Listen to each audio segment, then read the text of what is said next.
नमस्कार, सुप्रभात। स्वागत आज की इस प्यारी सी सुबह में आप सभी का।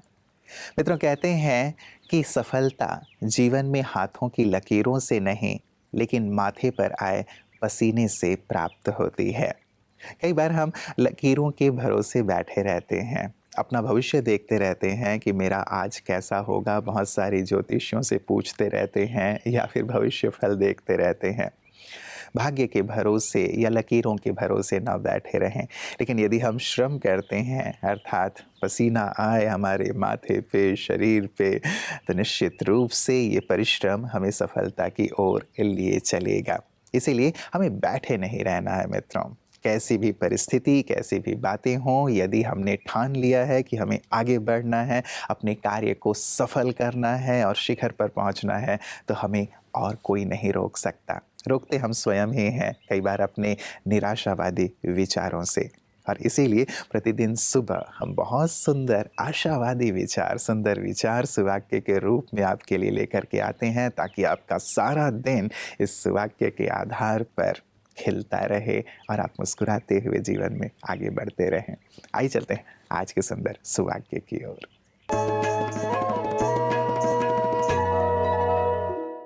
जहां निश्चय है वहां संशय अनुपस्थित है।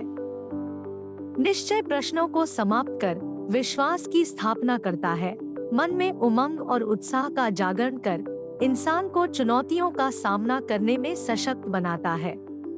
जहां संशय होता है वहां इंसान कमजोर हो जाता है और वो घबराकर निश्चय का साथ छोड़ देता है और असफल बन जाता है। लेकिन यह भी सत्य है कि निश्चय एक परीक्षा है और जो इस परीक्षा के घड़ी में जितना निश्चय बुद्धि रहता है, ईश्वर उसको उतना ही सफल बनाते हैं। इसीलिए जीत का फल प्राप्त करने के लिए निश्चय का साथ और हाथ थामे। मित्रों, हमारे धर्मशास्त्रों में लिखा हुआ है कि शरीर ही हमारे धर्म अर्थात अपने कर्तव्यों को पूर्ण करने का साधन है। यदि शरीर रूपी ये साधन नहीं होगा तो हम अपने कर्तव्यों का, अपने धर्म का निर्वाह कैसे कर पाएंगे। इसीलिए शरीर का, अपने स्वास्थ्य का ध्यान रखना भी हमारा परम कर्तव्य है। जैसे अन्य स्थानों पर हम अपना समय देते हैं, वैसे स्वस्थ रहने के लिए भी हम अपने आप को वक्त दें और इसके लिए जागरूक रहें। और आपके शरीर का ध्यान रखने के लिए, आप सदा स्वस्थ रहें, इस मंगल कामना के साथ हम प्रतिदिन आपके लिए लेकर के आते हैं आपकी सेहत आपके हाथ में, ताकि सुंदर सुंदर छोटी छोटी बातों को जानते हुए, उन्हें अमल में लाते हुए आप संपूर्ण स्वास्थ्य का आनंद लें और अपने श्रेष्ठ कर्तव्य को पूर्ण कर सकें। आइए देखें आज इस सेगमेंट में आपके लिए क्या खास है। ओम शांति। Good morning friends. World asthma day. आप सभी जानते हैं दमा एक खतरनाक बीमारी है और अब बहुत सारे लोगों को होती है। हर साल वर्ल्ड अस्थमा डे मनाया जाता है कि अस्थमा जो है एक क्रॉनिक कंडीशन है, मतलब एक बीमारी जो है रहने वाली कंडीशन है। इसका इलाज जो है लंबा जरूर है किंतु मुश्किल नहीं है। और इसमें इसको एक्यूट अस्थमा नाम की कोई चीज़ नहीं होती है। हाँ, एक्यूट एक्सासर्बेशंस हो सकते हैं, अस्थमा है किंतु ठंडी गर्मी कुछ एलर्जी से अस्थमा बढ़ सकता है।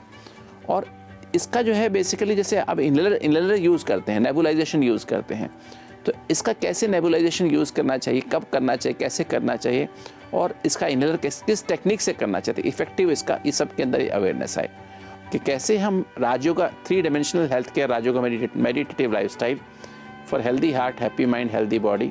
इसमें हमने काफ़ी अस्थमा के मरीज़ जो क्रॉनिक मरीज़ थे 30 साल से, अस्थमा स्टीरॉयड डिपेंडेंट थे, उनको भी हमने देखा, उनका भी अस्थमा कंट्रोल में आ गया। मतलब दवाइयाँ ही छूट गई, अब उनको दवाई की आवश्यकता नहीं है।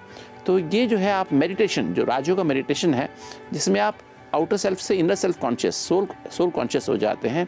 और क्योंकि लंग्स का कनेक्शन शांति से है, तो जितनी अधिक गहरी शांति, peace means being in the present, तो आप इस बीमारी से बच सकते हैं। तो आप लेटेस्ट ट्रीटमेंट करिए। आज ये मन में अवेयरनेस क्रिएट करिए, समाज में आज के दिन हम क्रिएट करेंगे, आस पड़ोस में करेंगे, समाज में करेंगे, प्रोग्राम्स भी कर सकते हैं और लोगों में अवेयरनेस क्रिएट करें कि मेडिटेशन, राजयोगा मेडिटेशन एक अच्छा तरीका है। साथ साथ जो दवाइयाँ हैं, लेटेस्ट दवाइयाँ, इसका इलाज कराइए, इसको प्रॉपर ढंग से डायग्नोज हो और ये बीमारी से आप निजात पा सकते हैं, सुखी जीवन, स्वस्थ और सुखी जीवन आप बिता सकते हैं। ओम शांति।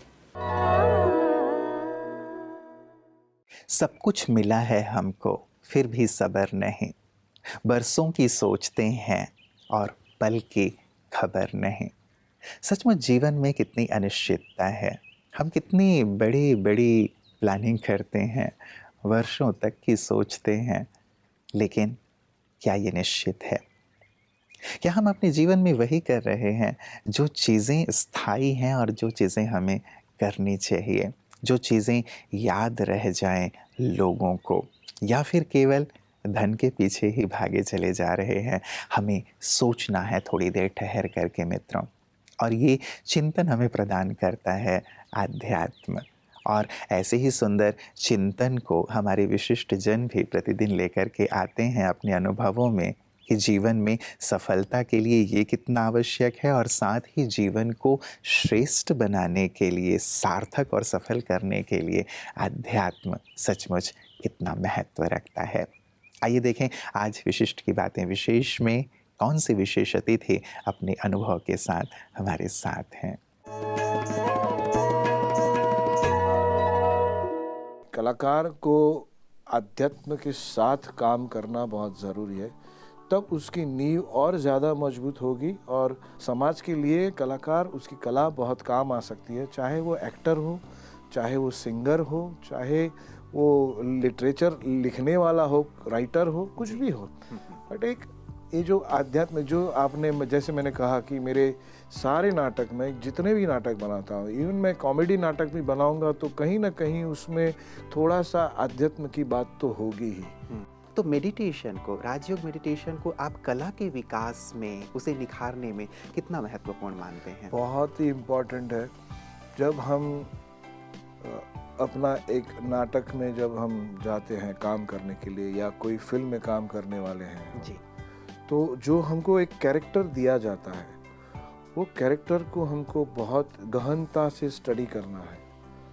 ये जो स्टडी करना है ना, वो एक योग है, इट इज़ एन योग, वो एक साधना है, और वो साधना बहुत कठिन है, और उस कठिन साधना को थोड़ा सा हल्का बनाने के लिए ये जो राजयोग है आपको सफल बनाने में बहुत मदद कर सकता है। बहुत, मतलब बहुत, क्योंकि meditation is very much required. हम लोग जब कैरेक्टर बनाते हैं तो उसका इतिहास भी हम बनाते हैं, और वो इतिहास को हमारे शरीर के अंदर उतारना है हमको। वो इंसान कैसे चलता होगा, कैसे बैठता होगा, कैसे बोलता होगा, कैसे बोलते हुए उसका मुंह कैसे होता होगा, क्योंकि उसके जब हम रोल करेंगे तो एक बात बहुत श्योर है कि कमलेश मोहता नहीं दिखाई देना चाहिए, जो मैं जो पात्र करने वाला हूँ वही दिखाई देना चाहिए। तो उसके लिए ये जो योग साधना है वो बहुत ज़रूरी है। मित्रों, कहते हैं कि अपने संग का हमेशा ध्यान रखो, क्योंकि सफलता अच्छे विचारों से मिलती है और अच्छे विचार अच्छे संग से ही प्राप्त होते हैं। और कहा भी जाता है कि जैसा संग वैसा रंग। हम जिनके संग रहते हैं उनका रंग हमें लगता चला जाता है। यदि बुरे लोगों के संग हैं तो न चाहते हुए भी बुराई का रंग लग ही जाता है, और अच्छे लोगों के संग हैं तो उनके अच्छे विचार, अच्छे व्यवहार का जो रंग है वो हम पर चढ़ता चला जाता है। और यही रंग ब्रह्मा कुमारियाँ भी सभी को लगा रही हैं। यद्यपि वो श्वेत वस्त्र पहनती हैं, लेकिन ये श्वेत वस्त्र सभी रंगों को स्वयं में समाया हुआ है और जीवन को हर प्रकार की खुशहाली से भरपूर करने वाला है। और यही सुंदर अनुभव ब्रह्मा कुमारी इसके संपर्क में आने वाले सभी भाई बहनें करते हैं कि कैसे इनके संपर्क में आकर हमारे विचार, हमारा व्यवहार, हमारा जीवन परिवर्तित होता चला जा रहा है एक सकारात्मक दिशा की ओर। आइए देखें उनकी इन्हीं सुंदर सेवाओं को कि कैसे वो अपनी सेवा के माध्यम से सब पर अपने संग का आध्यात्मिक रंग लगा रही हैं।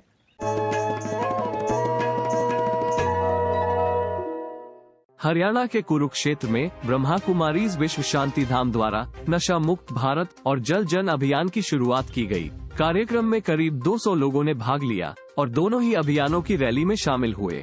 कार्यक्रम में मुख्य अतिथि के रूप में Haryana narcotics control bureau Ashok Kumar Verma ji, विशिष्ट अतिथि कृषि विकास अधिकारी गुलाब सिंह जी माउंट आबू से पधारे, द वर्ल्ड रिन्यूअल के सहयोगी संपादक BK ओंकार चंद शर्मा एवं सेवा केंद्र संचालिका आदरणीय राजयोगिनी BK सरोज दीदी जी मुख्य रूप से उपस्थित रहे।